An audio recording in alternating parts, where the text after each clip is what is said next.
unique. Take 3.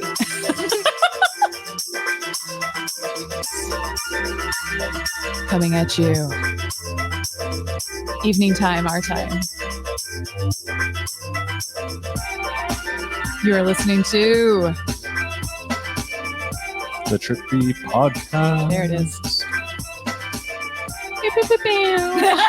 Oh my god. DJ Airhorn in the house.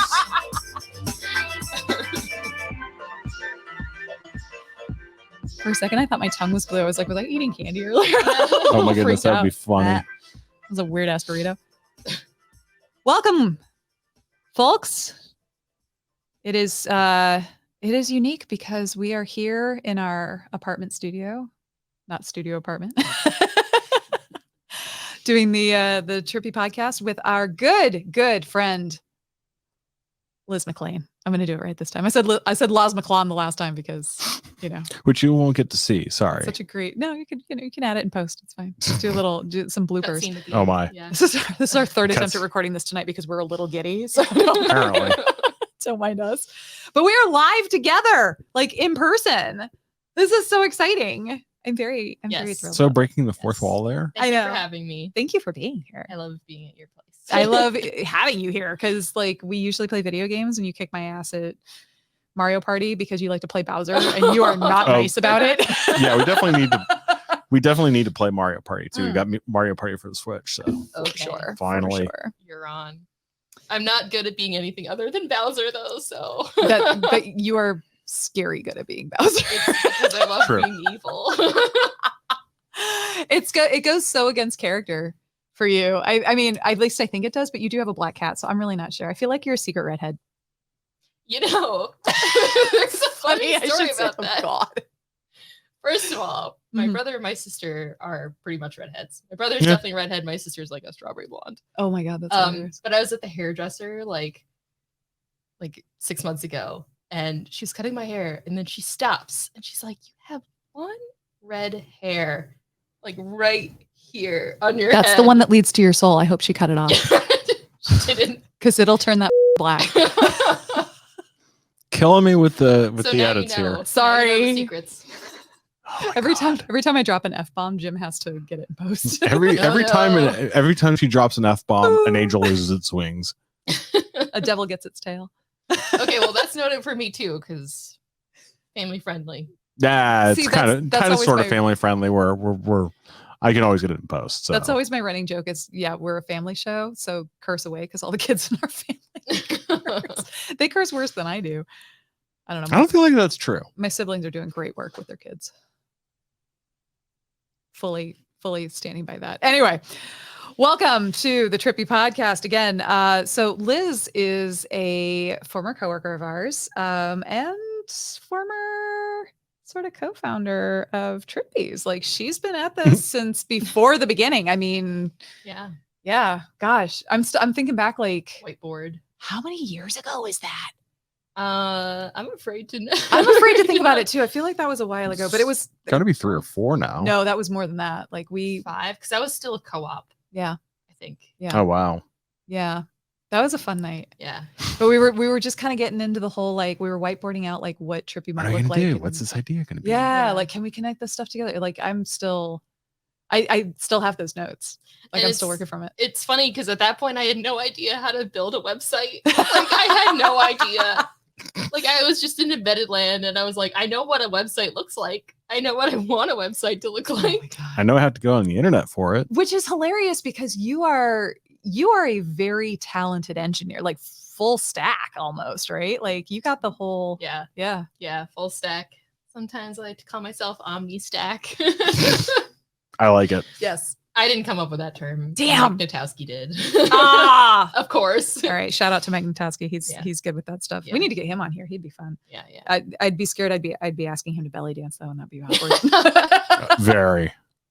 This is water, folks. I promise. I do have wine here though, and I did eat a burrito, and that always makes me spicy. So spicy burritos. Be spicy and Yeah. So we Jim and I, when we do this together, we do a segment called "What Are You Eating / Drinking," so that we can like introduce people to different things that we're super into, and hopefully get sponsorship one of these days. As it were. But pointing out like fun things that we like to eat in Philadelphia, especially, or wherever we're traveling. But we live in Philly, so here we are. Tonight we actually had one of our favorite restaurants of ever. I mean, oh my God, hands down favorite burrito of all times in this world. Oh yeah, it's delicious. Que chula es Pueblo. I love it. No, Puebla. Es Pueblo. Yeah. Puebla. Que chula es Puebla. What's the difference? I don't actually know. Puebla is a town in Mexico, and Pueblo is town in Spanish. Yeah. So it's how cool is the town of Pueblo? Puebla. Yeah. Yeah. Puebla. Today I learned. I don't know. My Spanish is like the worst. But anyway, so sorry. So we had that tonight. The whole reason I brought this up was because that's what we ate tonight. This is your first time eating it. What did you think? It was great. Yeah. It was like maybe my second or third time having a torta. Which for those at home who don't know what that is, it's a sandwich. Okay. With like a nice thick bun. And it was delicious. Love thick buns. I got it with chorizo and I'll stop, I promise. Chihuahua cheese. I think that's the stretchy cheese. That sounds right. Yeah. Oaxaca?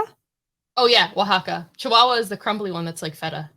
Ooh, interesting. I didn't know this. Oh wait, maybe I've got it backwards. Maybe it's Chihuahua cheese is the stretch. I don't know. Somebody comment. We can maybe Google this. Yeah. Wait, maybe we Google it now. To the Googles. Off we go. But you both had chorizo in your respective foods because you all are like not so secret besties. I'm just over here hanging out, wondering why I can't be more like you in my day to day. But these two are scary. The way that like they'll start. One of them will start saying something, and the other person will say this sentence simultaneously. And every time I'm like, no. Although I did learn that she's not up to date on her Soundgarden. So yeah. Well, she's also. Years old. No. Anyway,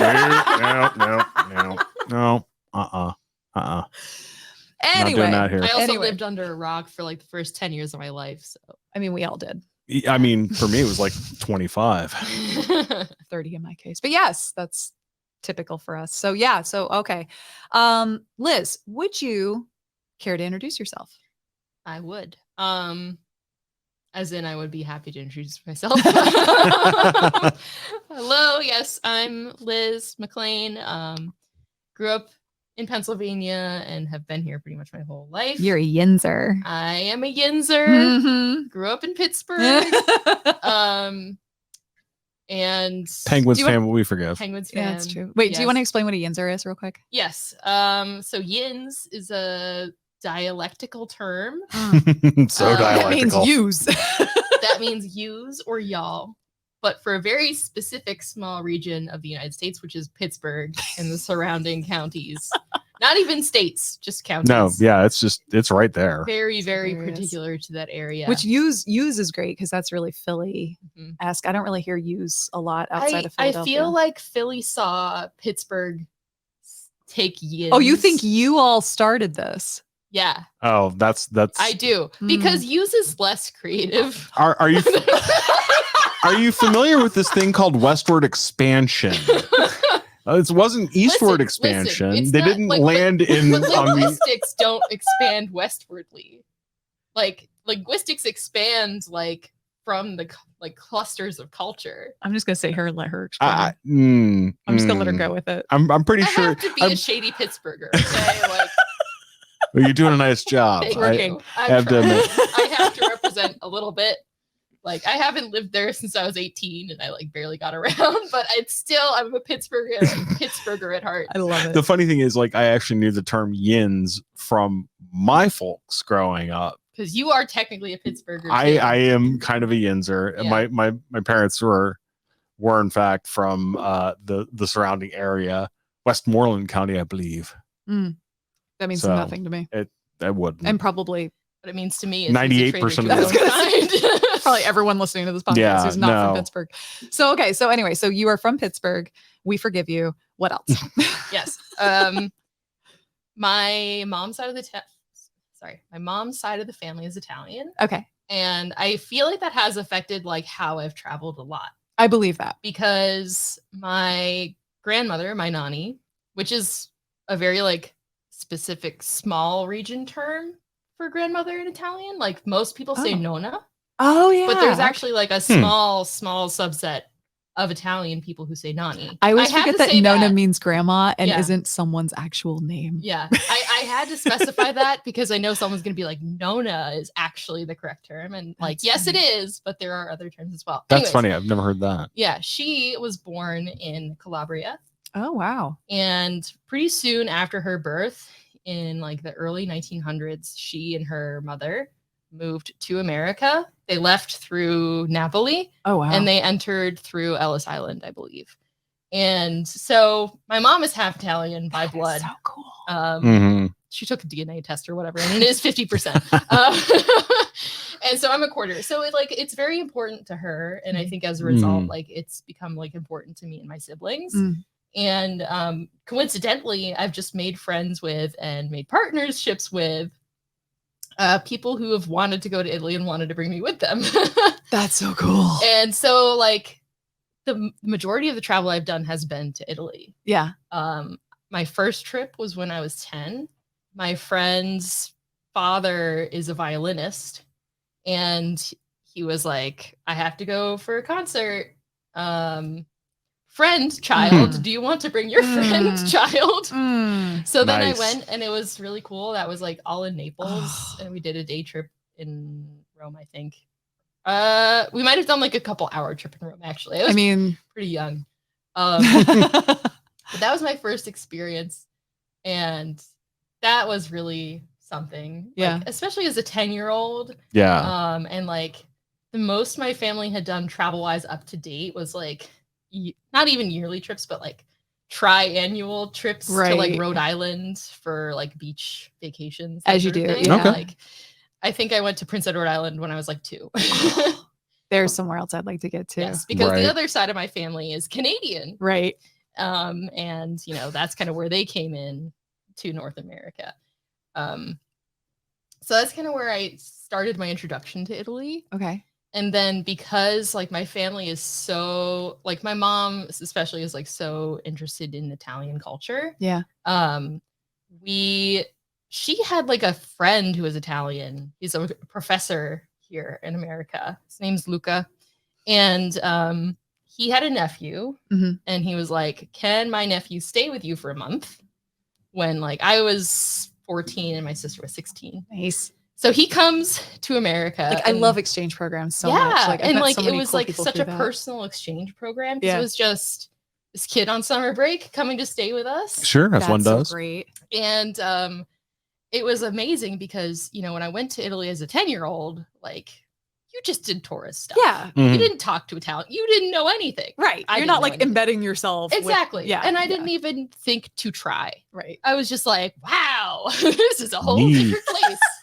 So then when it's like a whole other country. Yeah, exactly. So then when I had this Italian guy here, it was like, wow, like everything's so different for him. Yeah. And like even speaking to him was really hard at first because like I remember the first walk we went on, like just him and I, we were like just taking a walk around. I think it was like his first or second day there. And I thought he was asking how many miles it was. Oh God. But he was asking what my name was. Oh my God. And like, after that point, it definitely got better. Yeah. Right. Right. Because I was understanding his accent more. Right. Because, I'm used to American accents. And like he was getting used to kind of, communicating those things a little differently. Yeah. And that was a great experience and like made a friendship out of that. And then the next summer, they invited my sister to come with them and me too. And your sister is also a pretty big traveler. Yeah. She's bigger than I am. You should talk to her. Oh, okay. Oh yeah. No, trust me. I plan on having Erica on here. Like she lived in Japan for a year. Oh yeah. Oh wow. But kind of the agreement was, he came here, so we'll send someone there. So my sister a child for a child. Student exchange or hostage? I know. Right? What are we talking about here? So I think by default, my sister was going to go because she's the oldest. Yeah. But I made a deal with my dad I was like, if I can get us cheap plane tickets, can I go too? Yeah. And he's like, good luck with that. Sure. And And I found the tickets Nice. and we went together. Erica, my sister, stayed with Simone, who was the exchange student, and his family. And I stayed with his girlfriend's family at the time. So we actually did separate things, but we were there for a month. Oh, that's so great. And we did some things together, like Erica and I, with like everyone. Yeah. But that was really incredible and like really special to be able to do at such a young age, like 15. Like definitely going at 10 helped with that experience. Right. Because it was like I already knew a little bit Yeah. about like what a different culture was like. But now I had a person I knew, excuse me, in that culture. I know the torta's making its way. Yeah, it's settling. It's working its way in. May not have wanted the Mexican right before this, but you know, what are you gonna do? Yeah, it doesn't get better from here. I think we're taking our time. Yeah, just right. We just got to talk faster. We went to Italy there. Packing for it was interesting. Oh, because it was just like I had never packed for a trip that big before in my life. Oh, that's fair. And honestly, it's hard to pack for a month. Yeah, like what are you supposed to bring? Yeah, like that's like I think a month might be one of the more awkward packing times to have to pack for because you have to take so much stuff to account for. Depending on what month you go and like all the things that you can do in that period of time. True. I don't know. That's my and like sometimes you over prepare. Oh God. Sometimes you under prepare. Chronic overpacker. Yeah. I'm sure that's what I did. Because I remember I got like a giant suitcase. Now broken. Still around, but now broken. And you know, just filled it with stuff. Not even thinking about like, oh, I'm gonna bring stuff back. Yeah. Because I'm not, you know, I was that kind of kid. But I'm sure my mom helped me with that at that point. But I'm gonna do like a full circle when I talk about my past trip, my most recent trip when it comes to packing. Okay. I think there was a little more foresight with that one. But yeah, so that trip was really cool. Like I got to hang out with like Italian teenagers. Nice. And just see what youth is like in a different country. Yeah. Because youth is different wherever you go. Like kids are like my mom made this point. So one of our old coworkers, he and his partner at the time, and their son moved to Germany. And I got a chance to sit them down with a phone call with my mom because they were like, we've never moved a child to Germany before and your mom has. Can we ask her some questions? And I was like, sure. And I actually learned a lot just listening in on that phone call because I didn't think to ask my mom, what's it like moving all those kids over? Well, because she moved me and then came back with another child. Oh, wow. As well, because my sister was born in Heidelberg. But sorry, she didn't leave me there. Let me phrase that. I was kind of wondering what was going on there. That was an interesting exchange. Brought a different kid back. Like it was like the hostage thing again. No, but she she made the point in saying it's interesting in Germany, at least at the time when we were there. I don't know if things have changed there, but it was that sense of like kids being like kind of expected to be quiet, not children, but like, why are your children screaming? Why are your children, you know, like that kind of thing. Like there's no reason for kids to be like super in your over face all the time. Whereas like in the States and people would tell you, like my mom was like, my experiences, people would be like, you know, like, why is this thing? Or she would see them interact with other people's kids that way. And these are strangers, she would say, that would like say these things. And it was just not shocking to me, but a little bit surprising. And honestly kind of like, oh, that's refreshing. But not that I appreciate children. I'm going to be very cautious in my approach on this. But yes, in Germany, it did seem to be like that was kind of the case of like kids being expected to be a little more adult-like in their behavior. What was it like in Italy? Because I've never had that experience. So my perspective is they did feel more mature. Okay. I do think part of that is like the alcohol laws. Oh. Like you just drinking from birth or what? Not drinking but like the drinking age was 16. Oh, wow. And they didn't really card. Yeah. So I think there was kind of an expected trust between parents and kids. Didn't always succeed. my sister would probably have stories about it. not her personally, but being around other Gotcha. Italian kids who didn't necessarily like adhere to the expectations. Yeah. But I did feel like because of things like the drinking age, like teenagers took themselves a little more seriously because they're like, we can do what adults do. Yeah. Like, Okay. we can drink, we can smoke, we can have sex. Like, Yeah.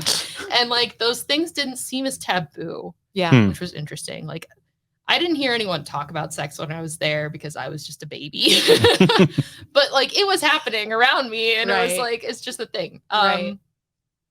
But anyways, like it definitely wasn't German. I will say that much. Like there wasn't, or at like, least the way I've represented it. I'm sure there wasn't like this, sure you I'm must way be off. quiet or like, you know, that sort of thing. But it was just, there did seem to just kind of be a general like bigger trust. Mm-hmm. Like if you asked me if there were helicopter parents there, I'd be like, absolutely not. Gotcha. So it was very different in that way, where it was just less like, what are you doing? Where are you going? Yeah. Who are you seeing? It's just like, I'm going out with my friends. Okay. I got that sense in Prague. A very similar sort of experience occurred because there was a kid who hung out with so my girlfriend who I was there visiting, Sandra, she had this 15-year-old friend who just hung out with their group, and he was just treated like one of the adults. We were all, you know, drinking age legally in the States. So, you know, young 20s, mid 20s, that kind of thing. And here's this 15-year-old kid who's like,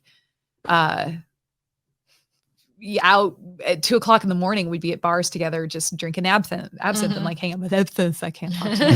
That's what it does. Easy for me to say for sure. Yeah. But like having those kinds of, you know, with like watching this child effectively and just being like, well, you're young. Yeah. And How did he handle his alcohol? He handled it fine. Liver of I was going to say he handled it better than most of the adults I know in my life. Like, but that, you know, I think that's part of the thing too, is like in the States, we don't drink until we're 21 legally. Mm-hmm. And by that point, you're graduated from college. Yeah. Most Close. people, well, I mean, if you You're follow the almost standard there. trajectory, yeah, like you're probably there or close to it. So Unless you're me, in which case that was another 6 years later. in any regard, Everybody goes at their own pace. you do what you do, judgment-free zone, babe.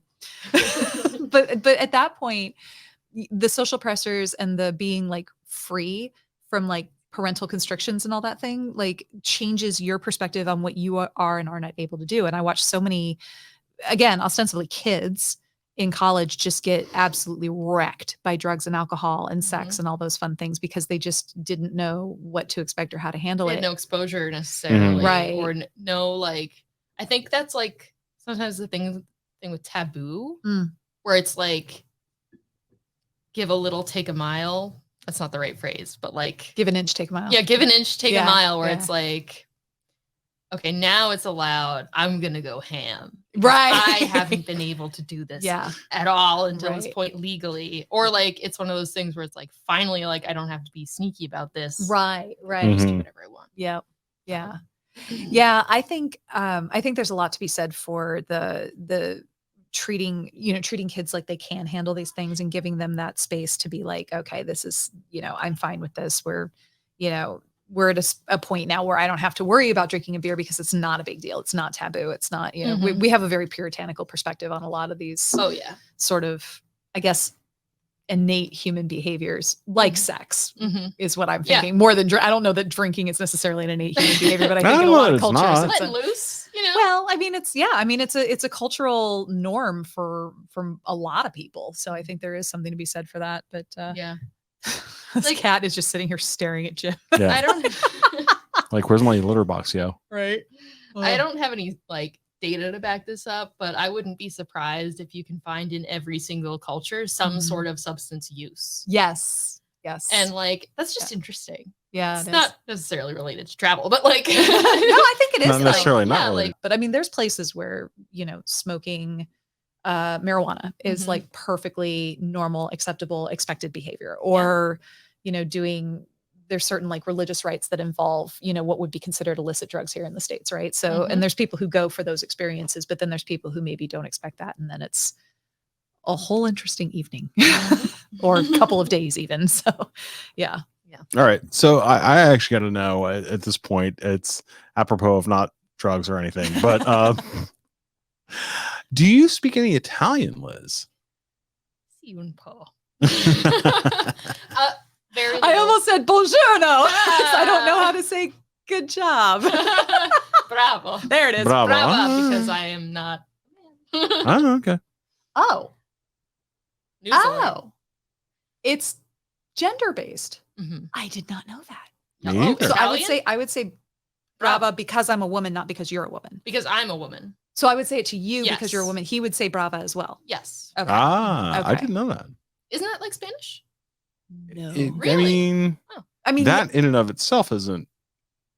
so I know in Portuguese, because we just learned from our neighbor who's Brazilian, that when you say, oh, thank you, obrigado, Mhm. was how I learned it, was just obrigado. And it turns out, no, it's obrigada if you are a woman. Now I Is can't it like remember. I am obliged though? Like is Yes. that like the Yeah. context? So it's like a woman. Oh. If it's I'm I'm the thing. obliged. How did I know that? I don't speak Portuguese. But you put It it makes together sense from what you know in about construction Italian. of language, though. Yeah. Well, that was a whole moment. I am this. I am. It's also because you're a thankful. complete genius. So, No, don't sell I yourself don't know short. I do Like- really like language, and like that is something that I think like if you are a linguist or if you like language, Not gonna do it. I'm not a professional. I have not been trained in languages, but like I pick up on things, and like that's actually really helped with my development career. So you're savvy with Interesting. languages. I guess so. So someone might call you No. What- No. where are you going with No. this? a cunning linguist. That's homophobic. No, just- Oh. It's not homophobic. It's just homo hilarious. I feel like those are on opposite ends of the spectrum. They are. Sometimes it's so homo hilarious. I just made up that word. That's real. Hilarious. I like homo. It's homo hilarious. homophobic. But yeah, like it actually helps with like coding, and because like you're just learning a new language. Yeah. Literally. When I hear Spanish now, hmm like I've never taken Spanish. Right. But I hear it and I'm like, that kind of sounds like Italian. Mhm.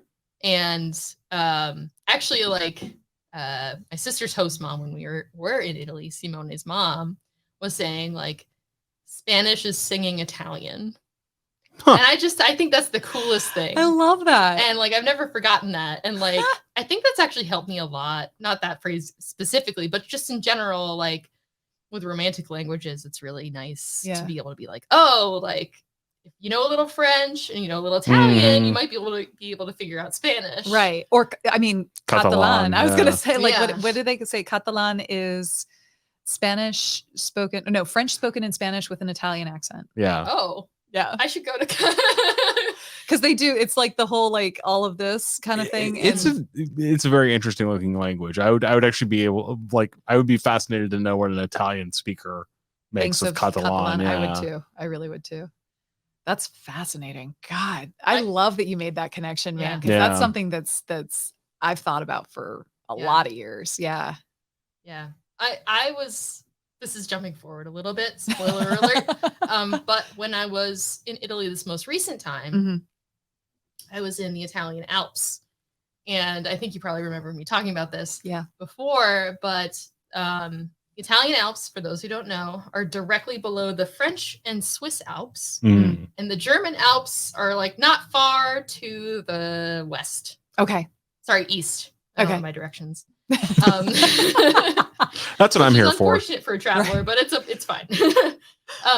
And there was literally one moment where I was at like a literal pizza party where they were making pizza, and there was someone across the table from me speaking French, Mhm.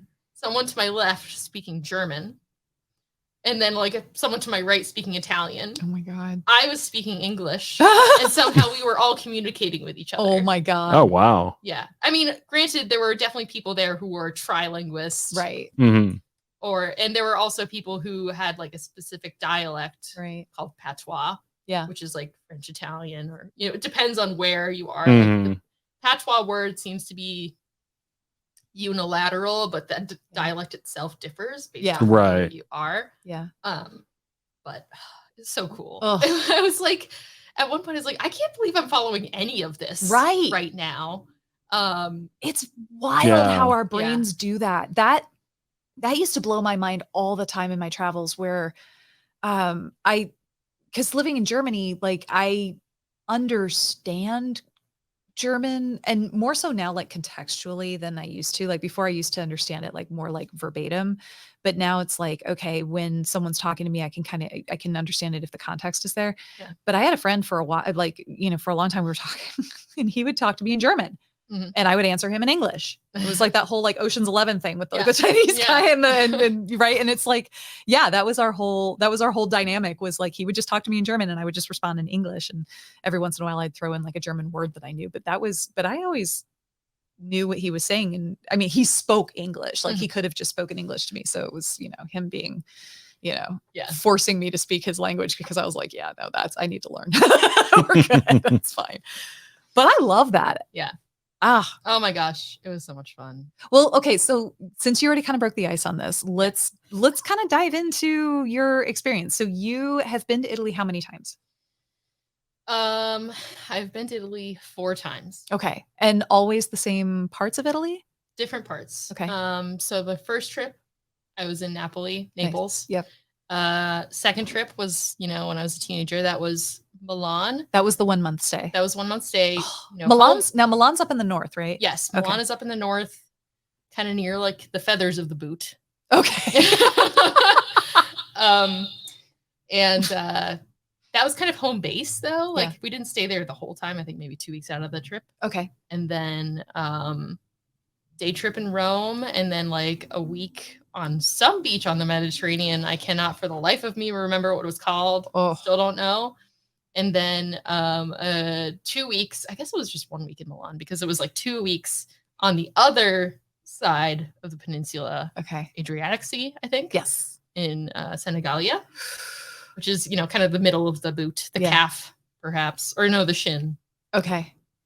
Sorry. No, I mean, I'm sitting here like, yeah, that sounds something like that. Yeah. I'm totally looking at the map and I'm like, oh, that's interesting. Yeah, right. Where's I've never heard the feather of the boot before. I like that.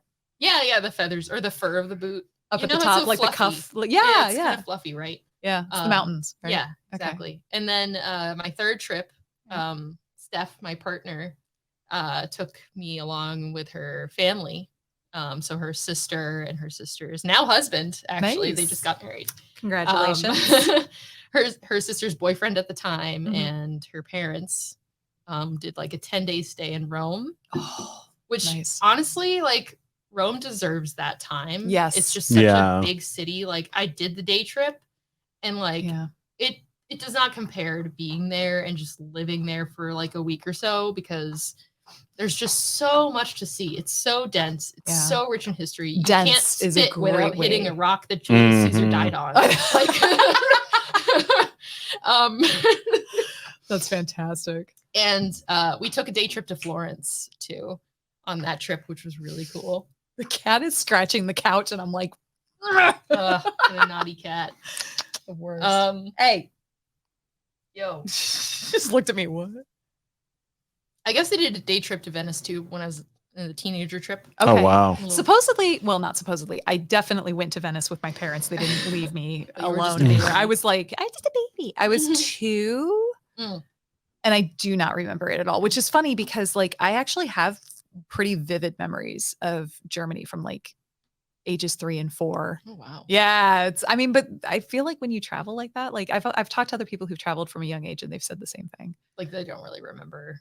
Or they do remember. They do remember. Like they have really vivid, like solid memories from like really early in childhood.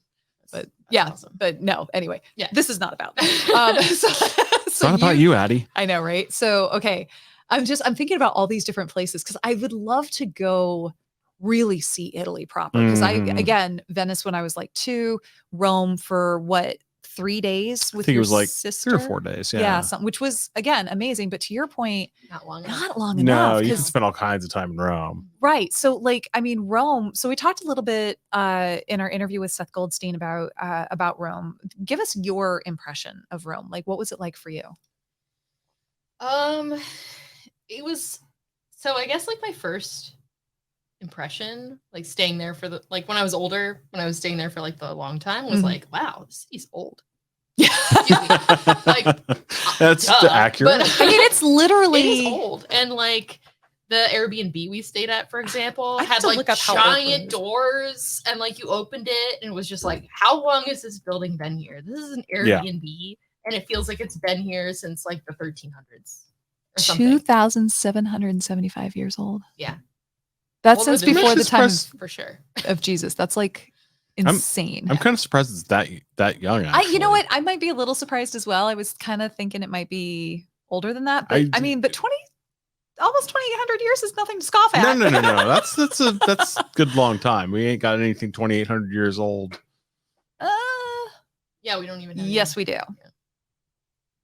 There are tons of civilizations that existed here. I mean, not continuously, but yeah. Give the United States credits. There were people who There were people here way before the Europeans. I understand that part, but I only bring this up also because we're you know this. We're doing our series on the Four Corners, and we're talking about like cliff dwellings and things like Very that. true. These are Very civilizations that have been around even longer. Yeah, than the Rome. cliff dwellings So, are themselves 1,000. Well, not quite 1,000, but they're old. they're old. They're very old. They're very old. Very old. old. We'll have someone on who might be able to talk about that soon. But Yeah, anyway, yeah. Again, not about him either. So Rome is old. It's old. I feel like they should just make that the marketing campaign. Yeah. Right. Like I love New York. Rome is old. Done. New York is You're old? welcome. Get Trademark outta Adelaide here. Braddock. We're done. It's Yeah. good. I'm walking here. Okay. Yeah, so that was my first impression. I think my second impression that took longer is like Rome is like deep. Like it's ancient. Yeah. Like that sounds like the same thing said It's twice. not. But like we went on a food tour. I swear this is related. We went on a food tour through Rome and we had like really great food. And then the tour guide was this Australian woman who moved there and had her kids there. And she was like, you know, kids just spray paint on walls and don't realize like it's thousands of years old. And like, I couldn't imagine like, this isn't like, oh, how dare they? But it's more like, this is mind boggling to me that like that city's so old, but like, you're so used to it that that age and that depth of the thing you're age graffitiing and history is like not lost on you, but like kinda lost on you. And like, you know, it's just a passing thought. But like when you're there visiting, you're like, oh my God, you just take a tour and it's like, oh yeah, in the 1300s, witches were burned in these plazas. And then like gay artists were painting each other all the time or something. Like, I don't know. And you know, there's just so much. Like you could go there and be like, I'm gonna focus on this century alone. Yeah. And within focusing on that century, you would see how much that century stepped on centuries past.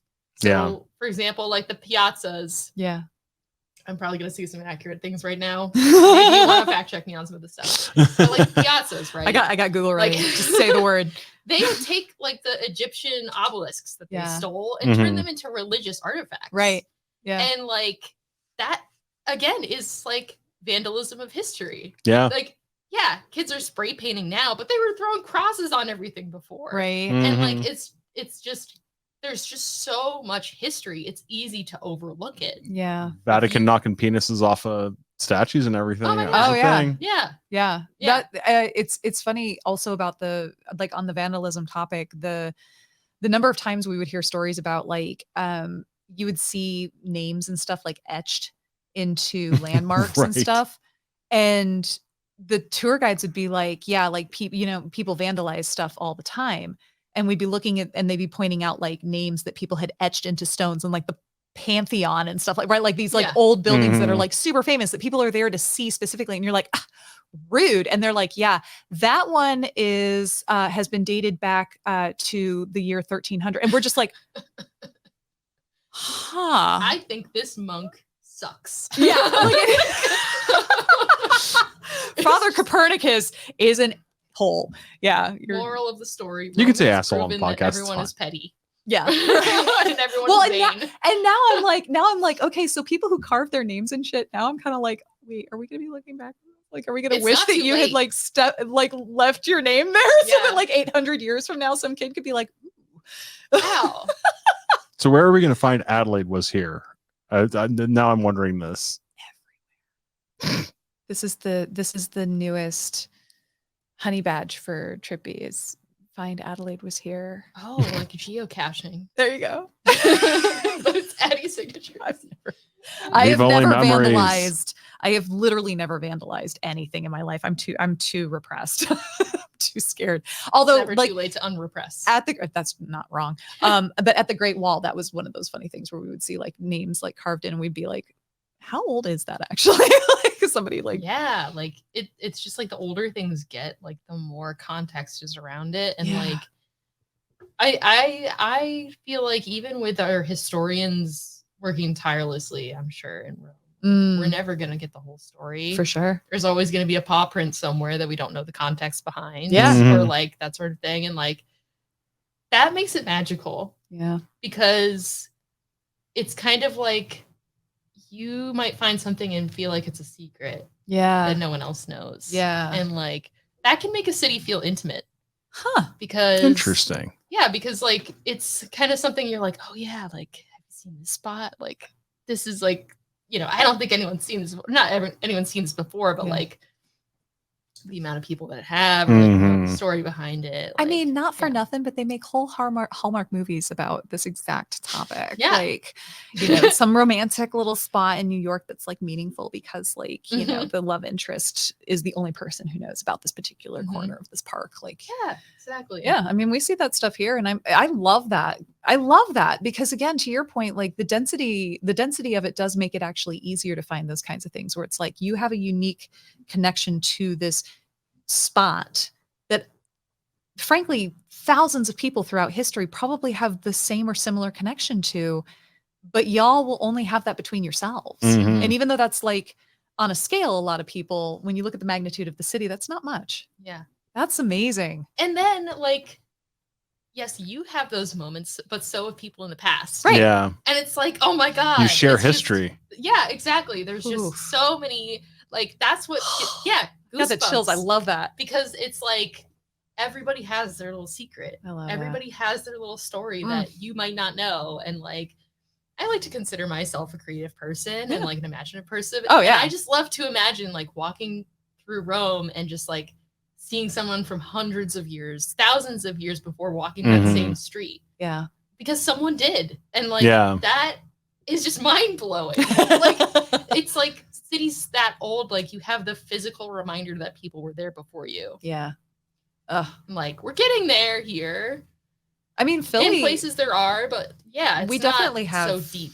all of those. Well, I mean, that's the other thing is like Philadelphia, for being as old of a city as it is here in the United States, relatively speaking, of course, right? So the Elfreth's Alley, for example, a lot of people don't realize that this exists, but we are home to the longest inhabited street in the Mhm. United States, like since, you know, colonial founding, right? So this is a street on which someone has been residing, and there's a row of homes that have been there ever since they were built, and they're historical and magical and all the thing historic as it is. But anyway, but they all, again, they all have their own stories, and they have really neat little like pathways and hidden courtyards and stuff like that, even just off this tiny little effectively alley here in Elfreth's Philadelphia. Alley. Yeah, I mean, it is. Well, thank you. Yeah, that's an excellent point. Anyway, all right. So I love this. I love all of this.